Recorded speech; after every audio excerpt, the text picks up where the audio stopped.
मैंने घड़ी पर नज़र डाली तो 7 बजने ही वाले थे। मेरे माथे पर चिंता की लकीरें उभर आईं। 8 बजे तक मुझे घर पहुंचना था। वहां मेरी पत्नी रेशमा मेरा बेसब्री से इंतज़ार कर रही थी। सुबह ऑफिस आने से पहले मैंने उससे वादा किया था कि मैं 8 बजे तक तुम्हारे पास आ जाऊंगा और फिर हम बाहर डिनर करेंगे, लॉन्ग ड्राइव पर जाएंगे और लौटते हुए आइसक्रीम भी खाएंगे।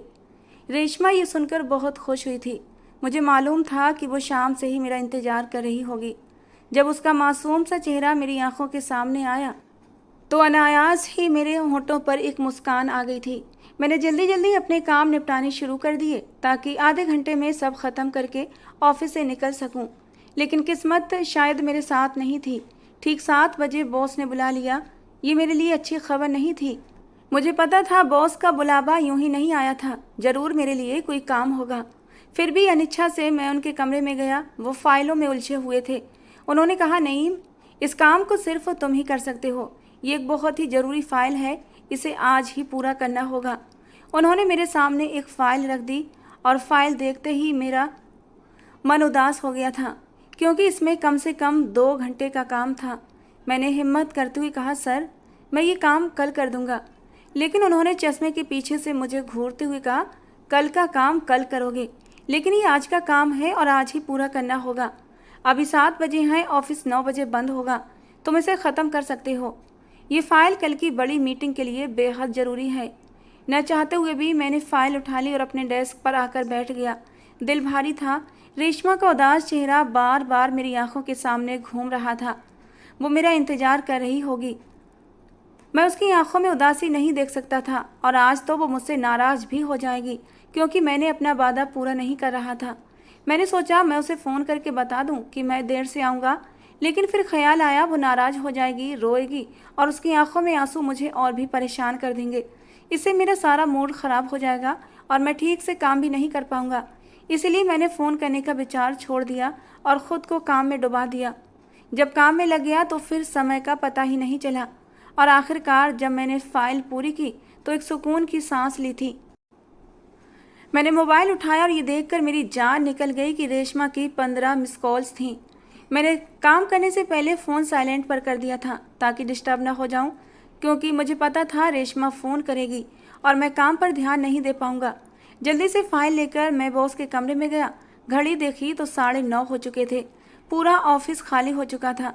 बॉस ने मेरा धन्यवाद किया और फाइल मेरे हाथों से ले ली। मैं भागते हुए ऑफिस से बाहर निकला था और गाड़ी चलाते वक्त भी मैं रेशमा के बारे में ही सोच रहा था। रेशमा के लिए मेरा प्यार ऐसा ही था, दीवानगी भरा और बेपनाह। हमारी शादी को बस 1 ही महीना हुआ था और नए नए रिश्ते तो वैसे भी कुछ खास होते हैं, सुरूर और खुशी से भरे हुए। मेरी और रेशमा की अरेंज मैरिज थी। शादी से पहले मैं बिल्कुल भी उसके लिए तैयार नहीं था, लेकिन मेरी माँ ने अपनी कसम देकर मुझे राजी किया था। और जब पहली बार मैंने रेशमा को देखा तो मुझे अपनी माँ के फैसले पर बेहद सुकून मिला। मैं जितने बुझे मन से कमरे में दाखिल हुआ था, सामने बैठी उस खूबसूरत नाजुक लड़की को देखकर मेरा दिल खिल उठा था। उस रात मैंने उसे मुंह दिखाई भी दी थी और उसे उसके हक का प्यार भी दिया था। जब रेशमा के नाजुक वजूद को मैंने अपनी बाहों में समेटा था तो दिल का खालीपन भर चुका था। उसी पल रेशमा मेरे लिए बहुत ख़ास हो चुकी थी। मैंने खुद से वादा किया था कि अब मैं सिर्फ़ और सिर्फ रेशमा के लिए जीऊँगा। पहले मैं शादी के लिए कभी तैयार नहीं था, क्योंकि मेरा दिल किसी और के लिए धड़कता था। वो लड़की मेरे कॉलेज में पढ़ती थी और मैंने उसे पूरी शिद्दत से चाहा था।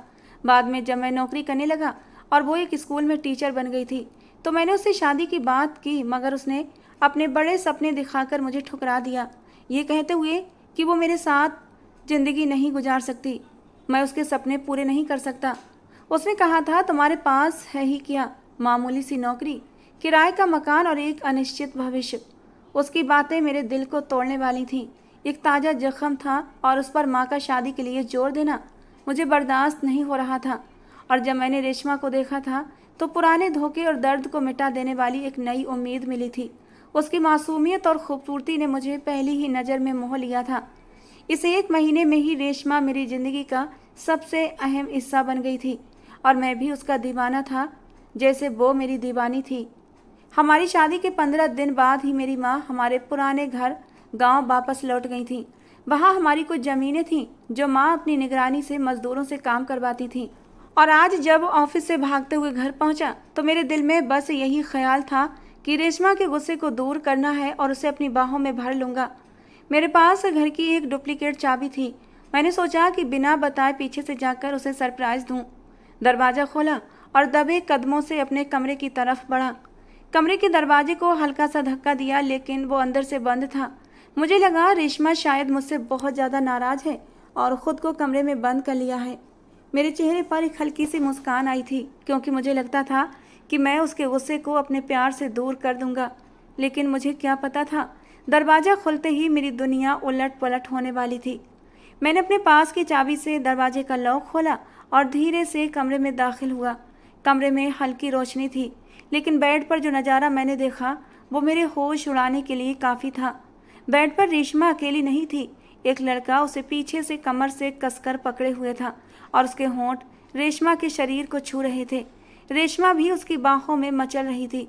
उसकी आंखों में वही दीवानगी थी जो कभी मैंने अपने लिए देखी थी। ये सब देखकर मेरी तो दुनिया ही उजड़ गई थी। ऐसा लगा जैसे पूरे घर की दीवारें मुझ पर गिर रही हों। मेरे विश्वास और प्यार को इस कदर तोड़ दिया गया था कि मैं कुछ पल के लिए वहीं स्तब्ध खड़ा था। मुझे समझ नहीं आ रहा था, क्या ये वही रेशमा है जो मेरी एक पल की जुदाई बर्दाश्त नहीं करती थी? वो जो दिन में कई बार मुझे कॉल या मैसेज करती थी, वो आज किसी और की बाहों में थी। मेरा दिल टुकड़े टुकड़े हो चुका था। गुस्से से मेरी मुट्ठियाँ भिज गई थीं। मैंने बेकाबू होकर उस लड़के को उसके बाजू से पकड़कर खींचा और उसे बिस्तर से नीचे धकेल दिया। रेशमा हड़बड़ाकर उठी। उसके चेहरे पर हवाइयाँ उड़ रही थीं। कहने लगी, तुम यहाँ? तो फिर ये मेरे साथ बेड पर? उसके मुंह से तो शब्द ही नहीं निकल रहे थे। उसकी घबराहट से साफ था कि वो पूरी तरह से दोषी थी। मैंने गुस्से में आकर उसके मुंह पर एक जोरदार थप्पड़ रख दिया। मैंने कहा, झूठ बोलने की कोशिश मत करना। मैंने सब कुछ अपनी आंखों से देख लिया है। तुम उसकी बाहों में मदहोश थीं। अब बहाने बनाने की कोशिश मत करना। रेशमा की आंखों में आंसू आ गए थे। वो कुछ कहने की कोशिश करने लगी। नहीं, प्लीज मेरा यकीन करो, नहीं। लेकिन मैंने उसे बेड पर धक्का देकर उस लड़के की ओर घूमा था। मैंने उस लड़के को गर्दन से पकड़कर अपने करीब किया। मैंने पूछा, बताओ कौन हो तुम और तुम्हारी हिम्मत कैसे हुई मेरे घर में घुसने की? मेरे अंदर गुस्से का ऐसा तूफान था कि मैंने अगले ही पल उस लड़के के गाल पर एक जोरदार थप्पड़ मारा। मेरा पूरा शरीर गुस्से और बेबसी से कांप रहा था, मानो मैं सब कुछ खत्म कर देना चाहता था, सब कुछ तहस नहस कर देना चाहता था। रेशमा ने मेरे विश्वास की धज्जियां उड़ाई थीं। आखिर क्यों किया उसने ऐसा? मेरे दिल में सवालों का तूफान था और आंखों में बेबसी के आंसू थे, जिन्हें मैंने बेदर्दी से पोंछा था। मैंने उस लड़के को दूसरा थप्पड़ मारा। रेशमा बेड पर बैठी सिसक रही थी। मैंने उस लड़के से पूछा, बताओ क्या रिश्ता है तुम्हारा मेरी बीवी के साथ, और ये सब कब से चल रहा है? मेरे सवालों पर रेशमा तड़प उठी थी। कहने लगी, नईम, ये क्या कह रहे हो? तुम्हें मुझ पर यकीन नहीं? मुझ पर इतना गंदा इल्ज़ाम मत लगाओ, मैं ये सह नहीं पाऊंगी। वो तड़प कर मेरे सामने आकर खड़ी हो गई थी। कहने लगी, नईम, मैं नहीं जानती ये लड़का कौन है। मुझे तो लगा कि तुम हो और मैंने सोचा कि तुम ही मुझे बाहों में भर रहे हो। पहले तो मैं तुमसे नाराज़ थी, लेकिन धीरे धीरे मैंने अपना गुस्सा छोड़ दिया था और तुम्हें समझकर इसकी बाहों में सिमट गई थी। मेरा यकीन करो, ये सब एक गलत फहमी है। मैं इस लड़के को नहीं जानती। इससे पहले मैंने इस लड़के को कभी देखा ही नहीं है। मुझे पता था रेशमा खुद को बचाने के लिए झूठ बोल रही है। मैंने गुस्से से उसकी बातों को अनसुना करते हुए कहा, मैंने सब कुछ अपनी आंखों से देखा है। तुम इतनी मासूम और बेवकूफ़ नहीं हो जो मेरे और किसी गैर मर्द के स्पर्श में फ़र्क न कर सको। इस बीच उस लड़के को मौका मिल गया था और वो कमरे की खिड़की से कूदकर भाग निकला। मैं उसे पकड़ने के लिए उसके पीछे दौड़ा, लेकिन तब तक वो गायब हो चुका था। वापस आकर देखा तो रेशमा का रो रोकर बुरा हाल था, मगर मेरे दिल में अब कुछ भी बदलने वाला नहीं था। मेरे विश्वास की डोर टूट चुकी थी।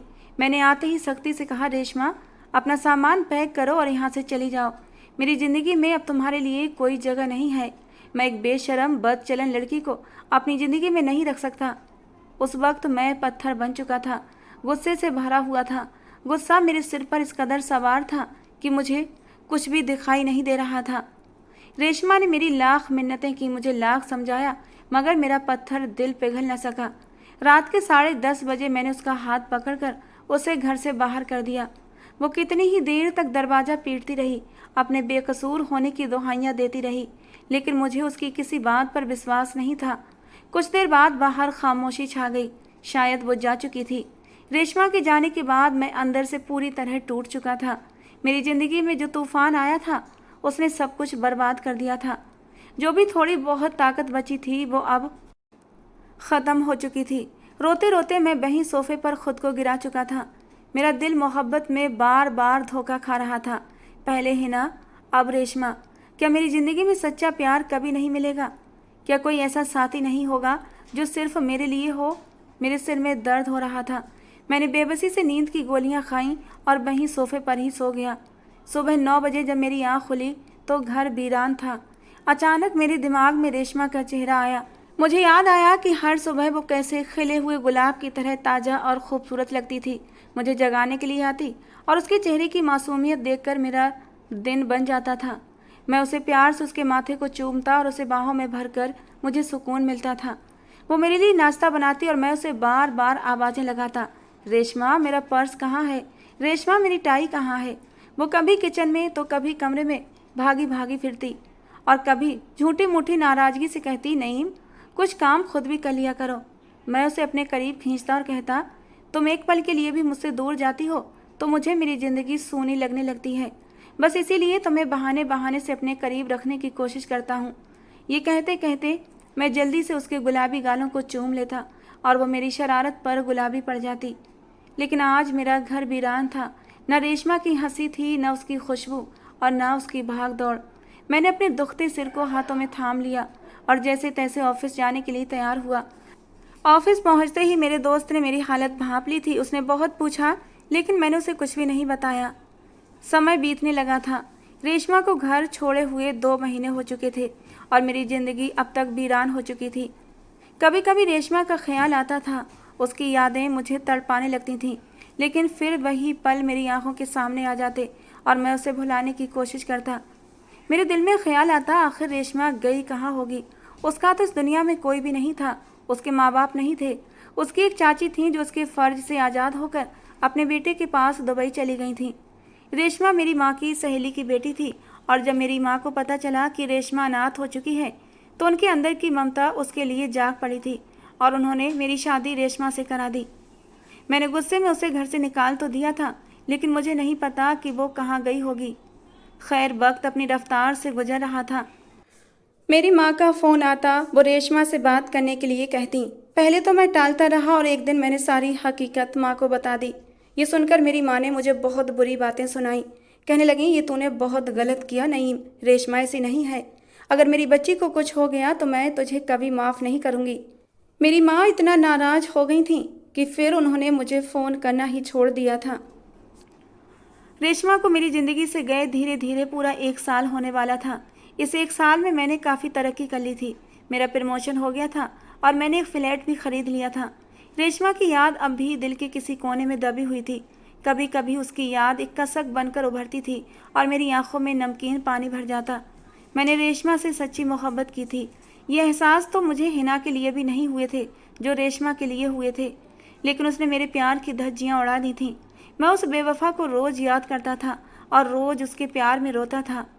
फिर एक दिन जब मैं ऑफिस से घर की ओर आ रहा था कि अचानक एक लड़की मेरी गाड़ी के सामने आते आते बची। मैंने तुरंत ब्रेक लगाया और गुस्से से गाड़ी से नीचे उतरा। मैंने उस लड़की को बाजू से पकड़ कर खींचा और कहा, अंधी हो क्या, दिखाई नहीं देता? लेकिन उसे देखकर मैं हैरान रह गया क्योंकि वो हिना थी। मुझे देखकर उसके चेहरे पर चमक आई। कहने लगी, तुम? मैं भी चौंक गया था। मैंने पूछा, तुम यहाँ क्या कर रही हो? उसने उदासी से बताया, एक ऑफिस में नौकरी कर रही थी, लेकिन बॉस ने किसी और को रख लिया और मुझे निकाल दिया। हिना की मुलाकात के बाद अब वो अक्सर मुझसे टकराने लगी थी। उसने मेरा नंबर भी ले लिया था और अब फ़ोन पर भी बातें करने लगी थी। लेकिन जब भी मैं हिना से बात करता या उससे मिलता तो मैं उलझ जाता था। मुझे ऐसा महसूस होता कि हिना फिर से मेरे करीब आ रही है, मगर मैं चाह कर भी उसकी तरफ कदम नहीं बढ़ा पा रहा था। दिल के किसी कोने में अब भी रेशमा की मोहब्बत बसी हुई थी। रेशमा ने मुझे धोखा दिया था, लेकिन मैं धोखेबाज नहीं था। मैं अब भी उससे प्यार करता था, भले ही उससे नाराज़ था। शायद मैंने अपनी आंखों पर नफ़रत की पट्टी सी बांध ली थी। हिना मुझसे अपनी बढ़ती मोहब्बत का इजहार करने लगी थी। एक दिन वो कहने लगी, तुमसे बात करके मुझे सुकून मिलता है नईम। मैंने बहुत बड़ी गलती की थी जो तुम्हें छोड़ दिया था। अब मुझे एहसास है कि मैं तुम्हारे बिना नहीं रह सकती। उसके इजहार मोहब्बत ने मुझे हड़बड़ा दिया था। मैं खुश होना चाहता था कि मेरी पहली मोहब्बत लौट कर मेरे पास आ रही है, लेकिन मेरे दिल में कोई भी भावना नहीं उमड़ी थी। रात का वक्त था, मैं हैरानी और उलझन में था। मैंने फ़ोन बंद कर दिया। रेशमा की यादें मेरे दिलो दिमाग पर भारी पड़ रही थीं। हर बार चाहे मैं जितना भी कोशिश करता, रेशमा का चेहरा मेरी सोच पर हावी हो जाता। मुझे गुस्सा आने लगा था, क्योंकि रेशमा का ख्याल मुझे चैन से जीने नहीं देता था। हालांकि उसने मेरी ज़िंदगी में खलल डाला था, फिर भी उसकी यादें मेरे दिल पर राज कर रही थीं। हिना के कहने पर मैंने उसे अपने ही ऑफिस में एक असिस्टेंट के तौर पर नौकरी दिलवा दी थी। उसका काम भले छोटा था, लेकिन वो फिर भी खुश थी। उस दिन ऑफिस से निकलते वक्त मौसम अचानक बिगड़ गया। तेज बारिश शुरू हो गई और मैं अपनी कार की तरफ बढ़ रहा था कि तभी मैंने हिना को सड़क के किनारे खड़े देखा। वो भीग रही थी, ठंड से कांप भी रही थी। मैंने तुरंत अपनी कार उसके पास ले जाकर रोक दी। मैंने उसे कहा, रेशमा, गाड़ी में अंदर आकर बैठ जाओ। मौसम ख़राब है, ऐसे में तुम्हें कोई ऑटो नहीं मिलेगा। चलो बैठो, मैं तुम्हें तुम्हारे घर तक छोड़ दूंगा। वो मेरा धन्यवाद करती हुई तुरंत ही गाड़ी में बैठ चुकी थी। कहने लगी, मम्मी परेशान होंगी, तुम्हारा बहुत बहुत धन्यवाद जो तुम मुझे टाइम पर घर पहुंचा दोगे। उसके घर पर उसकी माँ और उसके भैया भाभी रहते थे। उसके पापा नहीं थे। वो अपना और अपनी माँ का पेट नौकरी करके पाल रही थी। उसने मुझे बताया था कि उसकी शादी हो चुकी थी, लेकिन वो लड़का सही नहीं था और अब वो उससे अलग अपनी माँ के साथ रहती है। हिना की हालत देखकर मैंने उसे अपने घर चलने का सुझाव दिया, क्योंकि उसका घर काफ़ी दूर था और हिना पूरी तरह भीग चुकी थी। मैंने कहा, यहाँ से मेरा घर पास है, कपड़े बदल लो वरना बीमार पड़ जाओगी। वो खुशी खुशी मान गई और मेरे साथ घर के अंदर आ गई। मैंने अलमारी खोलकर हिना से कहा, तुम इसमें से कोई भी कपड़े निकाल कर पहन लो और तब तक मैं चाय बनाता हूँ। जब मैं चाय लेकर वापस आया तो हिना तैयार होकर मेरे सामने खड़ी थी, लेकिन जो कपड़े उसने पहने थे उसे देखकर मैं सन्न रह गया था। ये वही नाइट गाउन था जो मैंने रेशमा को हमारी शादी की पहली रात पहनने के लिए दिया था। रेशमा के साथ बिताए वो सारे खूबसूरत पल मेरी आंखों के सामने लहराने लगे। गुस्से से मेरे हाथ खुद ब खुद हिना के बाजू पर कस गए। मैंने गुस्से से कहा, तुम और भी कपड़े पहन सकती थीं, ये गाउन इस वक्त पहनने की क्या ज़रूरत थी, मैंने झुंझलाते हुए कहा था। हिना ने मेरी बातों पर कोई भी ध्यान नहीं दिया। उसकी आंखों में एक अजीब सी चमक थी। वो धीरे धीरे मेरे करीब बढ़ने लगी और अचानक ही वो मेरे सीने से लिपटते हुए बोली, तुम बदल गए हो नईम। पहले तो तुम मुझ पर मरते थे, मेरी संगत के लिए मचलते थे। उस समय मुझसे शिकवा करते कि मैं तुम्हें अपने करीब नहीं आने देती, और आज जब मैं तुम्हारे इतने करीब हूँ तो तुम मुझसे दूर क्यों भाग रहे हो। उसकी आवाज़ में एक अजीब सी मदहोशी थी। उसने मेरे होंठों पर अपने होंठ रख दिए और उसके होंठ अब मेरी गर्दन का सफ़र कर रहे थे और मेरे अंदर एक बिजली सी दौड़ने लगी थी। मदहोश भरे शब्दों में बोली, नईम, ये मौका बार बार नहीं आएगा। मैं तुम्हारे प्यार में खुद को खो देना चाहती हूँ। मुझे खुद में संभालो नईम, अपनी मोहब्बत में मदहोश कर दो। उसकी संगत पर मैं भी पूरी तरह मदहोश हो गया था। मुझे अपने सामने रेशमा का चेहरा दिखने लगा। हिना की जगह रेशमा दिखाई देने लगी। मैंने अपने दिल की गहराइयों में दबी रेशमा की मोहब्बत को फिर से महसूस किया और मैं पूरी तरह से उसमें खो गया था। मैंने हिना को रेशमा समझकर उसे बेइंतहा चूमना शुरू कर दिया। हिना भी खुद को मेरे हवाले कर चुकी थी। अगले ही पल मेरे हाथ गाउन की डोरियों पर थे और एक झटके से मैंने गाउन की डोरियां खोल दी थीं। अब मेरे हाथ रेशमा की कमर पर फिसलने लगे थे।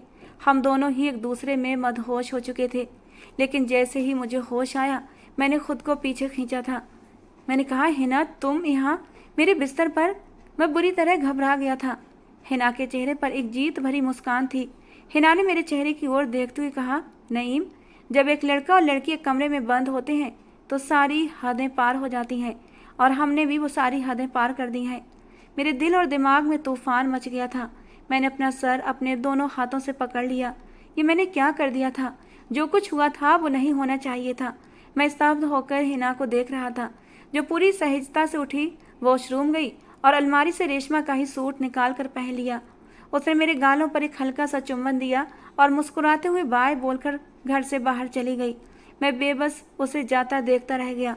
मैं समझ नहीं पा रहा था आखिर ये सब कैसे हो गया। उस रात के बाद हिना जैसे मेरे ऊपर हावी हो गई थी। वो जब चाहे मेरे करीब आने की कोशिश करती, लेकिन अब मैं उसे खुद से दूर करने लगा था। मैं अंदर ही अंदर खुद को बदलने की कोशिश कर रहा था, पर वो ये मानने को तैयार नहीं थी। अब तो वो मुझे ब्लैकमेल भी करने लगी थी। एक दिन जब मैंने उसे खुद से दूर हटाया तो वो गुस्से से बिफर पड़ी। कहने लगी, नईम, तुम मुझे अब मना नहीं कर सकते। हमारे बीच जो कुछ हो चुका है उसे अनदेखा नहीं कर सकते, और मेरे पास इसका सबूत भी है। हिना ने अपना फ़ोन निकाला और मुझे कुछ तस्वीरें और वीडियो दिखाई, और मैं जैसे सुन्न हो गया। उसने हमारे सबसे नाजुक पलों की वीडियो बना ली थी। मेरा दिमाग जैसे वहीं ठहर गया। मैंने हैरानी और गुस्से में कहा, हिना, तुम इतना गिर सकती हो? मैंने कभी सोचा नहीं था। ये सब क्यों किया तुमने? वो बड़े ठंडे लहजे में बोली, ये मेरी मोहब्बत है, कोई गिरा हुआ काम नहीं। मुझे पता था तुम अपनी बीवी रेशमा से बहुत मोहब्बत करते हो और उसकी यादों से कभी बाहर नहीं आ पाओगे, और मैं तुम्हें पाना चाहती थी। इसीलिए उस रात जब तुम मेरे करीब आए तो मुझे समझ आ गया था कि तुम मुझे नहीं बल्कि रेशमा को देख रहे हो। रेशमा समझकर मेरे करीब आए हो, और इसीलिए मैंने उस रात ये वीडियो बना ली थी, ताकि जब कभी तुम मुझे बीच राह में छोड़ कर जाओ तो मैं तुम्हें याद दिला सकूं कि हमारे बीच क्या कुछ हो चुका है। अब हिना मुझ पर शादी का प्रेशर डालने लगी थी, और मैं उसे शादी नहीं कर सकता था। मेरे दिल में उसके लिए कोई जज्बात नहीं थे। जो कुछ भी हुआ था उसमें पहल सिर्फ और सिर्फ हिना की थी। मैं उसे शादी के लिए मना करता तो वो मुझे धमकाती कि वो पुलिस में जाकर मेरे खिलाफ कंप्लेंट करेगी कि मैंने उसकी इज्जत खराब की है। वो अब बीच बीच में मुझसे पैसे भी मांगने लगी थी। इस एक साल में मैंने अच्छी खासी तरक्की की थी और अपना फ्लैट भी खरीद लिया था, लेकिन अभी तक अपने नए फ्लैट में शिफ्ट नहीं हुआ था। उसमें कुछ काम चल रहा था, और मैंने सोचा था मैं अपनी माँ को लेकर आऊँगा और फिर अपनी माँ को हमेशा अपने पास रखूँगा। हिना की नज़र उसी फ्लैट पर जम गई थी।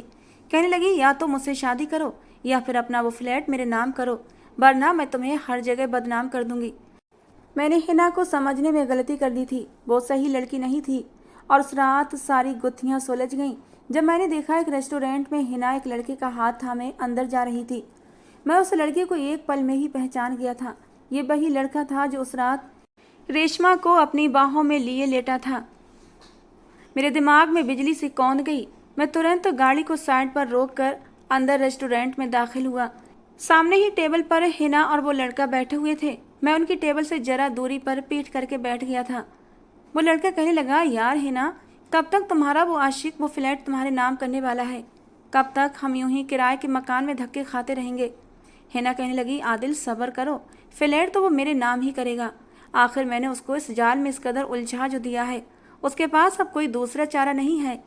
वो लड़का डरते हुए कहने लगा, अगर उसने तुम्हारे नाम फ्लैट न करके तुम्हें शादी के लिए ऑफर कर दिया तो?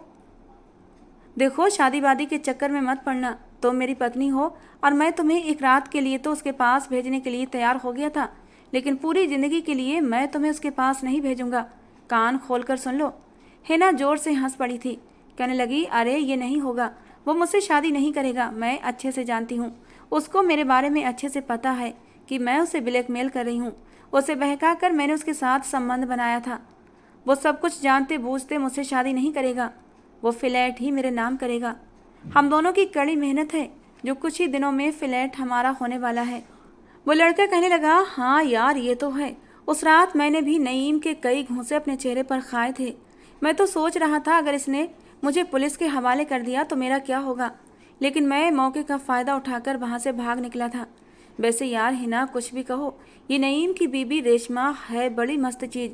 जब उसे पीछे से बाहों में भरा था तो मैं होश से बेगाना हो गया था। वो भी नईम समझकर मेरे साथ मदहोश होने लगी थी। मेरा इरादा तो वीडियो बनाकर उसके पति नईम को भेजने का था, लेकिन वो तो उसने ही अपनी आंखों से सब कुछ देख लिया था, और हमारे हित में ये अच्छा ही हुआ था। चलो तुम अपना काम करती रहो, 1-2 दिन में वो फ्लैट अपने नाम करा ही लो। और गुस्से के मारे मेरा बुरा हाल था। मैं अपनी सीट से खड़ा हुआ, उस लड़के का गिरेबान पकड़ लिया। मैंने कहा, तुम दोनों मिलकर जो मेरी ज़िंदगी में जहर घोल रहे हो ना, मैंने तुम्हारी सारी बातों की रिकॉर्डिंग कर ली है। अब ये सारी बातें मैं पुलिस में जाकर सुनाऊंगा। तुम्हें ऐसी सज़ा दिलवाऊंगा कि तुम्हारी 7 नस्लें याद करेंगी। तुमने मेरा घर बर्बाद कर दिया। मेरी मासूम भोली भाली बीवी को मैंने अपने घर से निकाल दिया। न जाने वो बेचारी कहाँ होगी, और अब तुम मेरी मौत का तमाशा देखने के इंतजार में हो। ये सब कुछ देखकर वो दोनों ही डर चुके थे। हिना मेरे सामने आकर खड़ी हो गई। कहने लगी, नईम छोड़ो उसे, तुम भूल रहे हो कि तुम्हारी भी एक वीडियो मेरे पास है। मैंने कहा, दिखाओ। जाओ पुलिस में जाकर दिखाओ, इंटरनेट पर वायरल कर दो, मुझे कोई फ़र्क नहीं पड़ता। मैं तो वैसे ही बर्बाद हूँ, थोड़ा सा और बर्बाद हो जाऊँगा, लेकिन मैं तुम दोनों को भी नहीं छोड़ूंगा। ये देखकर वो दोनों ही डर गए थे।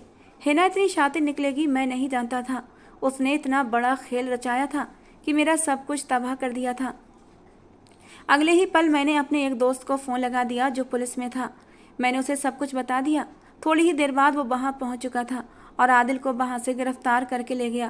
कहने लगा, नईम तू बेफिक्र रहे, आगे की सारी कार्यवाही मैं देख लूँगा। मैं हिना को वहीं हक्का बक्का छोड़कर अपने घर वापस आ गया था। आज मेरा दिल बहुत बेचैन था। मैंने रेशमा को उसकी ना की गई गलती की सज़ा दी थी। वो बेचारी न जाने कहाँ होगी। उस रात मैं फिर से रोया था। पहले रेशमा के धोखा देने पर रोया करता था, लेकिन आज मैं इस बात पर रो रहा था कि मैंने रेशमा पर विश्वास नहीं किया, बल्कि उसके जाने के बाद मैं हिना के साथ उन कमज़ोर पलों में बह गया था। मैं कौन से मजबूत कैरेक्टर का मालिक था जो मैंने रेशमा पर उंगली उठा दी। उस रात मैंने खुद को सज़ा दी थी। मैंने अपना सर दीवार पर मारा था। मैं खुद को ख़त्म करना चाहता था, लेकिन यह मौत भी इतनी आसानी से नहीं आती। सुबह सवेरे मैंने ऑफिस से छुट्टी ली और अपने गांव की तरफ रवाना हो गया। मैं अपनी माँ की गोद में सर रखकर अपने दिल को थोड़ा सुकून देना चाहता था। मुझे देखकर मेरी माँ खुश हो गई थी, लेकिन अगले ही पल उन्होंने नाराज़गी भी दिखाई। वो रेशमा को लेकर अब भी नाराज़ थीं। मैंने माँ से माफ़ी मांगी और मैंने अपने ऊपर बीती सारी कहानी भी माँ को सुना दी। मेरी बात पर मेरी माँ ने मेरे सर पर एक चपत मारी। कहने लगी, बेवकूफ़ इंसान, तुझे कितना समझाती थी, अपने गुस्से को कंट्रोल किया कर, ये गुस्सा तुझे बर्बाद कर देगा। मैंने अपने घर में इधर उधर नज़र दौड़ाई। आज पूरे घर में अलग ही रौनक थी। हालांकि इससे पहले भी मैं गांव आता था। मेरी माँ गांव के इस घर में अकेली रहती थी। पापा बहुत पहले हमें छोड़कर चले गए थे। जब भी यहाँ आता था तो यहाँ एक वीरानी सी होती थी, लेकिन आज ऐसा लगता था कि इस माहौल में एक अलग ही खुशबू है। कि तभी मुझे एक बच्चे के रोने की आवाज़ आई थी। मैंने कहा, माँ ये बच्चा। मेरी माँ कमरे में गई और उस बच्चे को गोद में उठा लाई। यही कोई 3-4 महीने का एक गोलू मोलू सा बच्चा था, इतना प्यारा, इतना खूबसूरत कि मुझे उस पर प्यार आ गया था।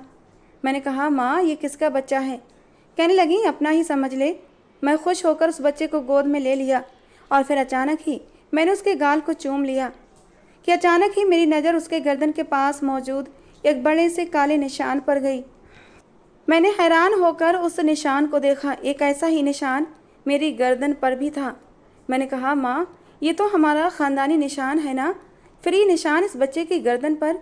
मैं कुछ आगे बोलते बोलते रुक गया था। मेरी माँ मुझे गुस्से भरी नज़रों से घूर रही थी। कहने लगी, जब बच्चा ख़ानदान का है तो ख़ानदानी निशान तो होगा ही ना, बेवकूफ़, ये तेरा ही बच्चा है। मैं अविश्वास से माँ को देख रही थी। मैंने हकलाते हुए कहा, माँ लेकिन। मैं तो कुछ बोलने की हालत में ही नहीं था। माँ ने मेरे सिर पर एक और चपत मारी, फिर मेरी गोद से बच्चे को लेकर उसे चूम कर प्यार किया। कहने लगी, ये मेरा पोता है, तेरा खुद का बेटा। तूने उस रात रेशमा को निकाल दिया था। उसने रोते हुए मुझे फ़ोन किया था। उसी वक्त मैंने उसे कहा कि बस पकड़ो और यहाँ गांव आ जाओ। मुझे रेशमा पर पूरा विश्वास था, वो कभी गलत काम कर ही नहीं सकती थी। यहाँ आने के 1 महीने बाद ही उसे पता चला कि वो पेट से है। वो बेचारी तो टूट कर बिखर गई थी। तुमने उसे अविश्वास की ऐसी गहरी चोट दी थी कि वो उभर नहीं पा रही थी। मैंने उसे संभालने की और ज़िंदगी की तरफ लाने की हर मुमकिन कोशिश की और धीरे धीरे वो ज़िंदगी की तरफ लौटने लगी थी। और जब उसे अपने प्रेग्नेंट होने की खबर मिली तो उसमें नई ज़िंदगी दौड़ने लगी थी। और फिर उसने तुम्हारे बेटे को जन्म दिया। अपनी माँ के मुँह से ये सब कुछ सुनकर मेरा दिल ज़ोरों से धड़क उठा था। मेरी माँ आगे कहने लगी, रेशमा मुझसे कहती थी कि मम्मी जी एक बार नईम से बात तो करें, उसे समझाने की कोशिश करें, लेकिन मैंने भी सोच लिया था कि तेरी अकल ठिकाने लगाना ज़रूरी है। जब रेशमा के बिना रहेगा तो तुझे उसका एहसास होगा, उसकी कीमत पता चलेगी। ये मैं क्या सुन रहा था? मुझे तो विश्वास ही नहीं हो रहा था। लेकिन अचानक ही मेरा दिल बुझ गया, मेरी आंखों में आंसू आ गए। मैं इस काबिल नहीं था कि रेशमा का सामना कर सकता। मैंने उसे बहुत दुख दिए थे। उसके हक की मोहब्बत उस रात किसी और को दी थी। मैं माँ की गोद में सर रखकर रो पड़ा था। मैंने कहा, माँ मैं बहुत बुरा हूँ, रेशमा के काबिल नहीं हूँ, वो मुझे कभी माफ़ नहीं करेगी।